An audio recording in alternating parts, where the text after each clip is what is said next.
Hi hello అందరికీ నమస్కారం అండి. ఈరోజైతే మనం రాగి పిండితో కజ్జికాయలు అయితే తయారు చేసుకుందామండి. చాలా సింపుల్ ప్రాసెసే. లోపల కూడా మనం బెల్లం కొబ్బరికూరతో స్టఫింగ్ అయితే పెట్టుకున్నాం అనమాట.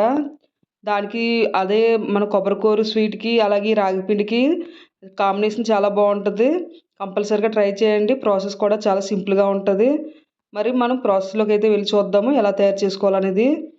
ముందుగా అయితే కొంచెం వేడి నీళ్ళు అయితే స్టవ్ మీద అయితే మరిగించుకోవాలి. బాగా బాగా మరగాల నీళ్ళు. ఇప్పుడు నేను పిండి అయితే తీసుకుంటున్నాను. ఒక 2 గ్లాసుల పిండి అయితే ఒక బౌల్లోకి అయితే వేసుకుంటున్నాను.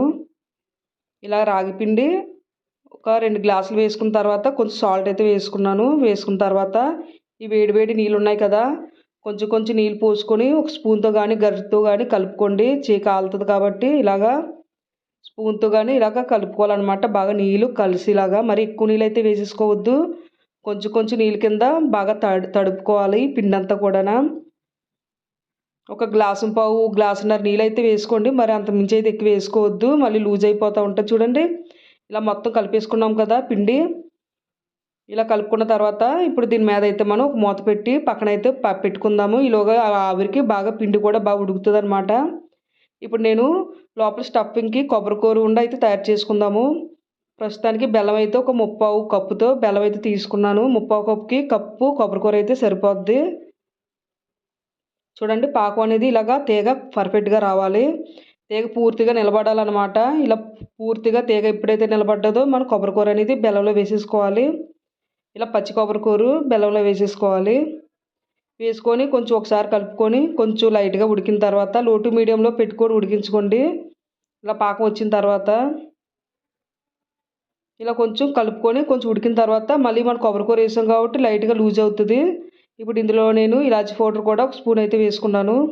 మళ్ళీ ఒకసారి బాగా కలుపుకొని లైట్గా ఉడకనివ్వాలి. అలాగే ఇందులో నేను కొంచెం జీడిపప్పు పలుకుల్ని చిన్న చిన్న ముక్కల కింద కట్ చేసుకొని వేసుకుంటున్నాను. మీరు బాదం కానీ మిగతా ఏమన్నా వేరుశనగ పలుకులు కానీ అలాగే వేపిడి పప్పు కానీ ఇలా ముక్కల కింద కట్ చేసి వేసుకోవచ్చు.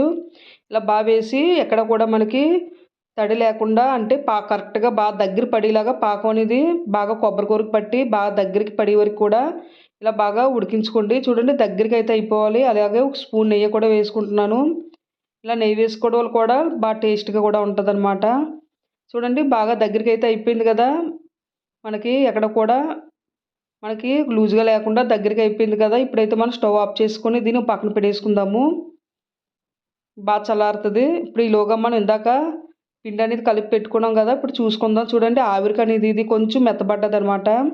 మనం వేడి నీళ్ళకి అదే ఆవిరికి ఇంకా కొంచెం లూజ్ అయింది పిండి కాబట్టి అందుకే ఫస్టే కొంచెం నీళ్ళు అనేది మనం తగ్గించుకోవాలి.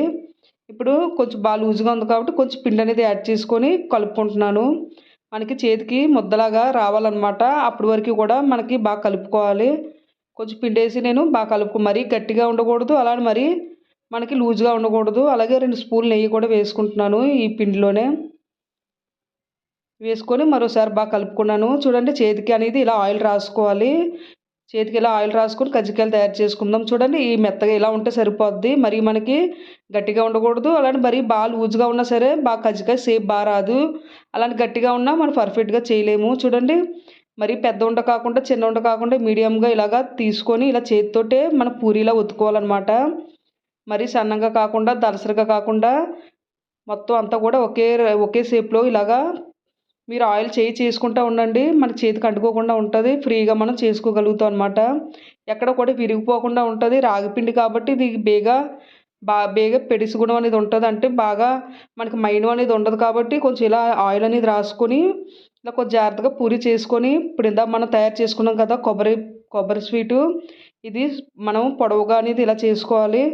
పొడవుగా చేసుకొని ఇలా చూడండి నేను చూపిస్తున్నట్టుగా ఇలాగ మీరు ఇలాగా మడుచుకోవాలన్నమాట. మనకి మెత్తగా ఉంది కాబట్టి సింపుల్గానే మనకి అతికిపోద్ది.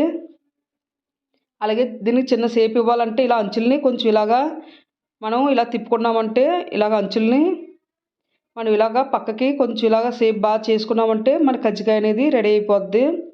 చాలా సింపుల్గానే అయిపోద్దండి. అలాగే ఇవన్నీ కూడా ఇలా తయారు చేసేసుకోవాలి. తయారు చేసుకున్నవి ఇప్పుడు నేను ఇడ్లీ పాత్రలోని మనం ఇడ్లీలు ఎలా అయితే ఉడికించుకుంటామో అలా ఆవిరి మీద ఉడికించుకోవచ్చు. ఒకసారి ప్లేట్లకి లైట్గా ఆయిల్ అయితే రాసుకుంటున్నాను, అంటే ఎక్కడైనా అంటుకోకుండా ఉంటాయనేసి. ఇలా ఆయిల్ రాసిన తర్వాత ఇలా ఒక్కొక్కటి పెట్టేసుకోండి చేసినవి. ఇలాగా ఒక్కొక్కటి కూడా పెట్టేసుకొని అలాగే నాకు 3 ప్లేట్లు ఉన్నాయన్నమాట. ఈ 3 ప్లేట్లు కూడా ఇలా పెట్టేసుకొని మూత పెట్టి స్టవ్ మీద అయితే పెట్టుకొని లో టు మీడియంలోనే ఉడికించుకోవాలి. లో టు మీడియంలో ఉడికించుకుంటే మనకు బాగా ఉడుకుతాయి అన్నమాట. పూర్తిగా ఇడ్లీ పాత్రలోంచి ఆవిరనేది రావాలి. నాకు 15 నిమిషాలైతే పడ్డదనమాట. 15, 20 నిమిషాలైతే పడతది. తీసి చూసుకోవచ్చు. నేను పక్కన కూడా చిన్నది ఇరిచి చూసుకున్నాను. బాగా ఉడికింది. కాబట్టి ఇప్పుడు నేనైతే తీసుకుంటున్నాను. అంతేనండి, చాలా సింపుల్‌గా మనకి తయారైపోతాయి. ఆయిల్ ఆటిలో కూడా డీప్ ఫ్రై చేయవలసిన అవసరం అయితే ఏమి లేదు. చాలా హెల్తీ అండి. రాగి పిండి మనకి చాలా ఆరోగ్యకరంగా ఉంటది. అలాగే బెల్లం, కొబ్బరి కూర ఉండ కూడా మనకు చాలా హెల్తీగా ఉంటది. 2 కాంబినేషన్ కూడా చాలా బాగుంటది. మీకు విరిచి కూడా చూపిస్తున్నాను. చాలా పర్ఫెక్ట్‌గా అనేది ఉంటదండి. కంపల్సరీగా ట్రై చేయండి. ఈ రెసిపీ గాని నచ్చితే లైక్ చేయండి, షేర్ చేయండి, సబ్స్క్రైబ్ చేసుకోండి నా ఛానల్‌ని. కంపల్సరీగా ట్రై చేయండి. మీకు కూడా చాలా బాగా నచ్చుతది. సింపుల్‌గా కూడా ఉంటది. Okay friends, bye.